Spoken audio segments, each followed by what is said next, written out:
অবশ্যই সম্পূর্ণ ভিডিওটি দেখবেন। 10 থেকে 15 মিনিট আমি আলোচনা করব প্রতিটি রাজনৈতিক দলের বর্তমান অবস্থা এবং ভবিষ্যতে কি হতে পারে সেই বিষয়গুলো তুলে ধরব। এই যে জামায়াতে ইসলামী, গণ অধিকার পরিষদ, জাতীয় পার্টি, আওয়ামী লীগ, বিএনপি, এই ধরনের রাজনৈতিক দলগুলো যেভাবে রাজনীতি করে আসতেছিল, গণ অধিকার পরিষদ রিসেন্ট একটি রাজনৈতিক দল তৈরি হয়েছে রিসেন্টলি। এই মুহূর্তে আওয়ামী লীগকে খুঁজে পাওয়া টাফ এবং আওয়ামী লীগের পক্ষে যারা কথা বলবেন তাদেরও অবস্থা খারাপ হয়ে যাবে। আমি অ্যাজ এ স্টুডেন্ট আমি কখনোই আওয়ামী লীগকে সাপোর্ট করব না। আওয়ামী লীগ যে জেনোসাইডস চালিয়েছিল, যে গণহত্যা চালিয়েছিল, সেটি একেবারে অগ্রহণযোগ্য, আনঅ্যাকসেপ্টেবল বাংলাদেশি মানুষের জন্য এবং পৃথিবীর জন্য।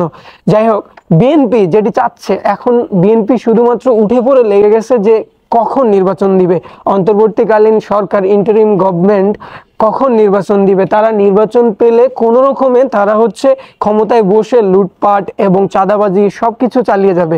তাদের চিন্তা এটাই, তাদের বিভিন্ন জব সেক্টরে তাদের নিজস্ব দলের লোকজনকে ঢুকাবে, যেমনটা আওয়ামী লীগ করেছিল। 2018 সালের পর থেকে আওয়ামী লীগ বেশি করেছিল, যেই কারণে আওয়ামী লীগকে দেশ ছাড়া করতে বাধ্য করেছে বাংলাদেশি জনগণ এবং ছাত্ররা। এই ছিল আওয়ামী লীগের পরিণতি।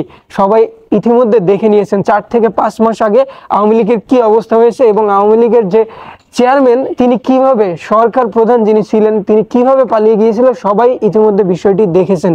এই যে তারেক রহমান, যিনি কিনা একটি সমাবেশে সুন্দর মতো স্পিচ দিতে পারে না, যার লিডারশিপ কোনো কোয়ালিটি নেই।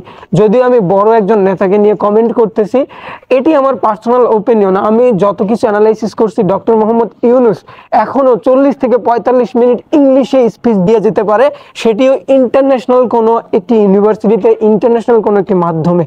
কিন্তু যখনই তারেক রহমান অথবা সজীব ওয়াজেদ জয়কে, এদিকে আমাদের ভিপি নূর সাহেব আছেন, এনাদের সেই জায়গাগুলোতে স্পিচ দিতে অনেক বাধা বিপত্তি চলে আসবে তাদের মধ্যে। তাদের যে জড়তা, তাদের কাজকর্ম, তাদের কোনো অ্যাচিভমেন্ট নেই, নিজস্ব কোনো অ্যাচিভমেন্ট নেই। ডক্টর ইউনূসের যে অ্যাচিভমেন্টগুলো আছে তার মধ্যে একটা লিডারশিপ কোয়ালিটি আছে, তাই তাকে মেনে নিতে আমাদের কোনো সমস্যাই নেই। কিন্তু যারা একটু কম বুঝেন তারা তাকে মেনে নিতে চান না, তাকে সুদখোর বলেন। কিন্তু তার যে কাজকর্ম, তার যে অ্যাচিভমেন্ট, সেগুলোকে তো আমরা ভুল বলতে পারি না। কিন্তু আপনি শেখ হাসিনার অ্যাচিভমেন্ট দেখেন, আপনি তারেক রহমানের অ্যাচিভমেন্ট দেখেন, সজীব ওয়াজেদ জয়ের দেখেন, আপনি খালেদা জিয়ার অ্যাচিভমেন্ট দেখেন। যাই হোক, আমাদের রাজনৈতিক কথাবার্তা, এই যে সামনে একটি দল গঠন হচ্ছে, নতুন দল, ছাত্রদের নতুন একটি দল গঠন হচ্ছে এবং গণ অধিকার পরিষদ, জামায়াতে ইসলামী, এই তিনটি দল একটা কানেকশনের মধ্যে আছে। এই বিষয়টি সবাই মাথায় রাখবেন। আমি আসলে গোপন বিষয়গুলো এখনই শেয়ার করব না, সামনে আরো অ্যানালাইসিস করে যদি ভালো কোনো বিষয় পাই এই তিনটি দল নিয়ে, তাহলে অবশ্যই আপনাদের সামনে উপস্থাপন করব।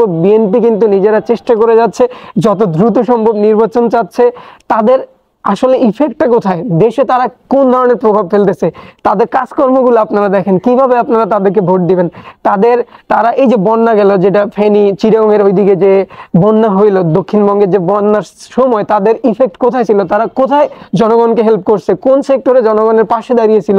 বর্তমান অবস্থা দেখেন, তারা কোন শহীদ পরিবারকে হেল্প করছে বা টাকা পয়সা দিয়ে হেল্প করছে, তারা কোন ধরনের গরিব মানুষদেরকে, তারা কোন যারা নিম্নবিত্ত মানুষ তাদেরকে কোনো প্রকার হেল্প না করে, নিজেদের কোনো প্রফেশন নেই, তাদের নিজেদের কোনো পেশা নেই।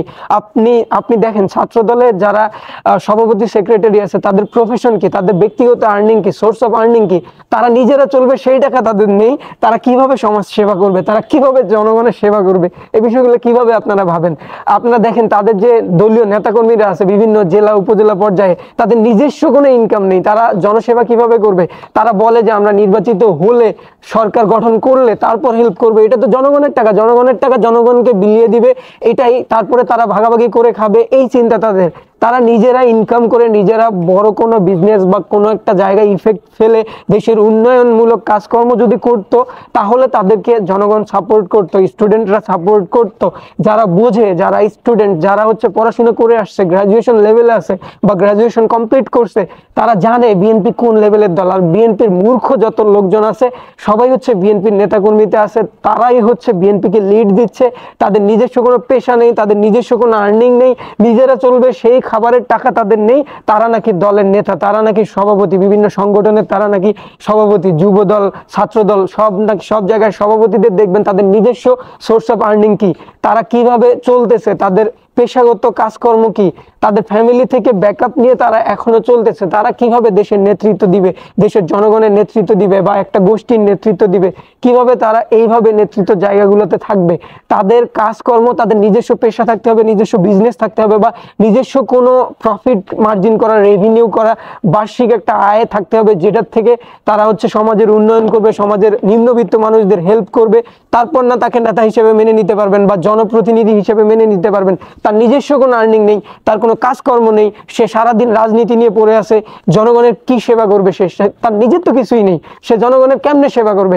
আপনি নিজেই বুঝে দেখেন, আপনার নিজের কাজ বাদ দিয়ে, নিজের টাকা পয়সা ইনকাম বাদ দিয়ে, নিজে যদি টাকা পয়সা ইনকাম করে নিজে স্বাবলম্বী হয়, নিজেই স্বাবলম্বী না, তাহলে সে জনগণের কেমনে হেল্প করবে? জনগণকে কেমনে স্বাবলম্বী করবে?